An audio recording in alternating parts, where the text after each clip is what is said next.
Hi guys, मैं हूं अंकित। आप लोग दिख रहे गेम ऑफ मार्केट। तो देखो, कल के सेशन में एक लगभग हमें 300 साढ़े 300% निफ्टी में गिरावट देखने को मिली थी। सेंसेक्स में भी लगभग 1-2% की गिरावट आई थी। और जो सबसे बड़ा जो प्लस पॉइंट था हमारे लिए बैंक निफ्टी था। सो बैंक निफ्टी में एक हमें गैप डाउन मूवमेंट देखने को मिला था, लेकिन बैंक निफ्टी में एक अच्छा बाइंग जोन था। एक बैंक सेक्टर में एक अच्छा बाइंग की वजह से एक हमारे लिए एक प्लस पॉइंट था। इसकी वजह से निफ्टी में उतना बड़ा मूवमेंट, सेलिंग मूवमेंट देखने को नहीं मिला था। लास्ट के 2 आवर में देखते तो एक अच्छा बाइंग मूवमेंट हमें देखने को मिला था, एक वोलेटिलिटी आई थी। इसकी वजह से कहीं ना कहीं हमारे लिए बैंक निफ्टी प्लस पॉइंट था। जो यूएस मार्केट में देखते तो डाउ में देखते तो कल के सेशन में लगभग हमें 4-5% की गिरावट देखने को मिली थी। लास्ट के 2 दिन में देखते तो एक बहुत बड़ी गिरावट डाउ में देखने को मिले, लगभग 9-9.5% गिरावट लास्ट के 2 दिन में देखने को मिली थी। जो नेस्डैक में देखते तो नेस्डैक में देखो लगभग हमें 12-13% की गिरावट देखने को मिली थी। लगभग 2000 पॉइंट की गिरावट पिछले 2 दिन में देखने को मिली है। जो यूएस मार्केट में जो गिरावट आई थी, वो सबसे बड़ा जो रीजन था ट्रम्प टैरिफ की वजह से एक हमें गिरावट देखने को मिली है। ओवरऑल ग्लोबल मार्केट देखते तो देखो, ग्लोबल मार्केट में डाउ में कल 6% की गिरावट आई थी। नाइसडैक में भी लगभग 6% की गिरावट हमें देखने को मिली है। जो यूएस का विक्स 50% का मूवमेंट देखने को मिला था। इतनी वोलेटिलिटी कल हमें यूएस मार्केट देखने को मिली है। जो 50% की जो वोलेटिलिटी हमें यूएस मार्केट में कल आई थी, जो इसका पहला जो डेटा देखते तो जो इसके पहले एक हमें जो लॉकडाउन का समय था, उसी समय में इतनी बड़ी वोलेटिलिटी यूएस के मार्केट में देखने को मिली है। जो यूरोपियन मार्केट में देखते तो उसमें भी लगभग हमें 4-5% की गिरावट देखने को मिली है। जो एशियन मार्केट में देखते तो उसमें भी बहुत बड़ी गिरावट है। जो बुडापेस्ट का मार्केट देखते हो तो उसमें भी 5% की हमें गिरावट देखने को मिली है। जो चाइना का मार्केट देखते तो उसमें लगभग 1.5-2% की गिरावट आई थी। जो कल का सेशन बंद था, इसकी वजह से उतनी बड़ी हमें गिरावट देखने को नहीं मिली थी।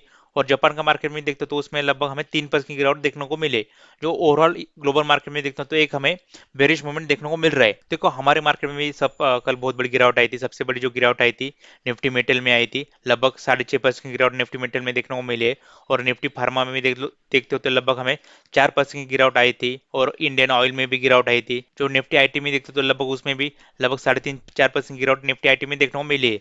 लगभग पिछले 4-5 दिन में देखते तो लगभग निफ्टी आईटी में हमें 12-13% की गिरावट निफ्टी आईटी में देखने को मिल रहा है। जो एफआई और डीएफ डेटा तो देखो, लास्ट वीक में एफआई की हमें बहुत बड़ी सेलिंग देखने को मिली थी। कल के मार्केट सेशन में देखते तो लगभग हमें 3,500 करोड़ की एफआई की सेलिंग आई थी। पिछले वीक में देखते तो लगभग हमें 15-20 करोड़ की सेलिंग एफआई की देखने को मिली थी। पिछले 2 वीक में देखते तो एफआई की एक अच्छी बाइंग आई थी, लेकिन लास्ट वीक में एक हमें सेलिंग मूवमेंट एफआई का देखने को मिला था। जो ओवरऑल ग्लोबल मार्केट में है, एक हमें सेलिंग मूवमेंट देखने को मिल रहा है। अभी गिव निफ्टी भी देखते तो लगभग 620 पॉइंट से नीचे क्लोज हुआ है। तो इसकी वजह से कहीं ना कहीं हमें हमारे मार्केट में मंडे को एक हमें गैप डाउन सेशन देखने को मिल सकता है। जो हमारे लेवल क्या रहेंगे वो देखेंगे। जो लेवल के पहले हम देखते हैं जो हमारे लिए ग्लोबल मार्केट में अभी न्यूज क्या चल रही वो देखेंगे। जो देखो, सबसे बड़ी जो न्यूज आई है इंडिया के लिए, जो हमारे लिए प्लस पॉइंट बन सकता है, अभी निगोशिएशन चला है। जो हमारे ऊपर जो 26% का जो टैरिफ है इंडिया के ऊपर, उसके साथ एक हमें निगोशिएशन देखने को मिल सकता है यूएस के साथ। जो यूएस इंडिया इसराइल वियतनाम को कह रहा है कि भाई हमने ऊपर जो टैरिफ लगाए उसके, जो यूएस कह रहा है कि जो बायलैटरल जो ट्रेड होने वाला है, ट्रेड डील होने वाले है, उसमें निगोशिएशन होता है यूएस के साथ। जो बायलैटरल ट्रेड डील करते हो उसके ऊपर आपको जो जो रेसिप्रोकल टैरिफ लगने वाला है, उसमें टैरिफ कम करने से वजह से हमारे लिए वो प्लस पॉइंट बन सकता है। अभी जो डील होने वाले 9 अप्रैल तक वो डील होगी, तो हमारे लिए, हमारे इंडियन मार्केट के लिए प्लस पॉइंट मिल सकता है। अभी जो ग्लोबल मार्केट में इतना बड़ा बेरिश मूवमेंट बन रहा है, सो जो ट्रम्प टैरिफ की वजह से नहीं, जो ट्रम्प टैरिफ की वजह से इतना बड़ा मूवमेंट हमें देखने को नहीं मिल रहा है। जितना बड़ा जो मूवमेंट आया है वो चाइना की वजह से है। जो यूएस ने चाइना के ऊपर टैरिफ लगाया था उसका जो बड़ा इम्पैक्ट नहीं है, लेकिन चाइना ने यूएस के ऊपर जो काउंटर टैरिफ लगाए, लगभग 34% का काउंटर टैरिफ लगाया, इसकी वजह से एक हमारे लिए ग्लोबल मार्केट में बेरिश मूवमेंट देखने को मिल रहा है। अभी चाइना ने जो कहा है 34% का यूएस के ऊपर टैरिफ लगाने वाले, 10 अप्रैल से वो टैरिफ लगने वाला है। इसकी वजह से एक हमारे ग्लोबल मार्केट में ट्रेड वार देखने को मिल रहा है। सो इसके अगेंस्ट क्या होगा, जो बाकी कंट्री, जो यूएस ने बाकी कंट्री के ऊपर ज्यादा टैरिफ लगाया, वो भी देश काउंटर टैरिफ यूएस के ऊपर लगाने वाली। इसकी वजह से आने वाले दिनों में भी एक हमारे लिए ग्लोबल मार्केट में ट्रेड वार देखने को मिल सकता है। जो सबसे बड़ा जो नेगेटिव पॉइंट है यूएस के मार्केट में, वो है चाइना का टैरिफ। जो काउंटर टैरिफ लगा है उसकी वजह से कहीं ना कहीं से गिरावट यूएस मार्केट में देखने को मिल सकती है। देखो, अभी हमने जो मार्केट में एक हमें गैप डाउन मूवमेंट देखने को मिल रहा है।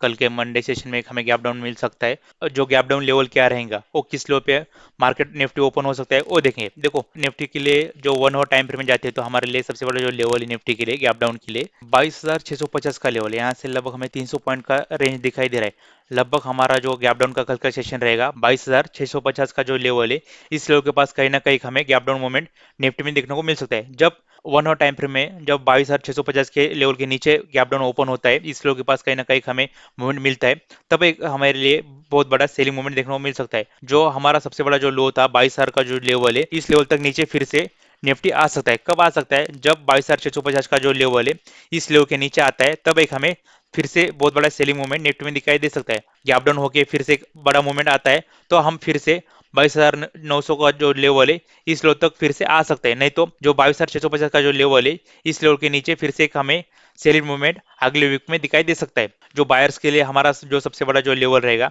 23,600 का लेवल है। जब 23,600 के लेवल ऊपर निकलेगा तब एक हमें फ्रेश बाइंग मूवमेंट निफ्टी में आ सकता है। तब तक एक हमें सेलिंग मूवमेंट कंटिन्यूस आ सकता है। देखो सेंसेस में हमारा क्या लेवल, गैप डाउन लेवल क्या रहेगा? देखो सेंसेस में हमारा सबसे बड़ा जो लेवल है 74,400 का जो लेवल है इस लेवल तक कहीं ना कहीं हमें गैप डाउन मूवमेंट देखने को मिल सकता है।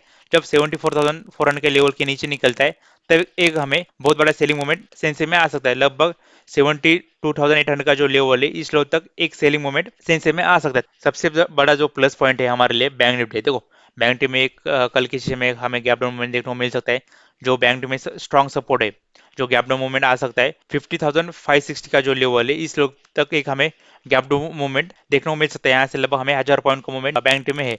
जब 50,560 का जो लेवल है इस लेवल के नीचे आता है तब एक हमें बहुत बड़ा सेलिंग मूवमेंट बैंक निफ्टी में दिखाई दे सकता है। जो लगभग सेलिंग मूवमेंट आ सकता है 48,800 का लेवल है इस लेवल तक एक हमें सेलिंग मूवमेंट आ सकता है। जो 50,560 का जो लेवल है इस लेवल के ऊपर ट्रेड करता है तो एक हमारे लिए प्लस पॉइंट रहेगा।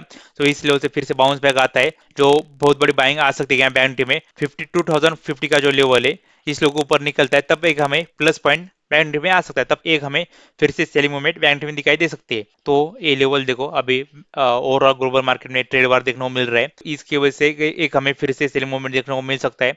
तो इस लेवल को ऊपर ध्यान रखो। तो 50 मिनट टाइम फ्रेम में जो हमारा गैप डाउन लेवल रहेगा 22,650 का लेवल है इस लेवल के पास कहीं ना कहीं एक हमें गैप डाउन मूवमेंट देखने को मिल सकता है।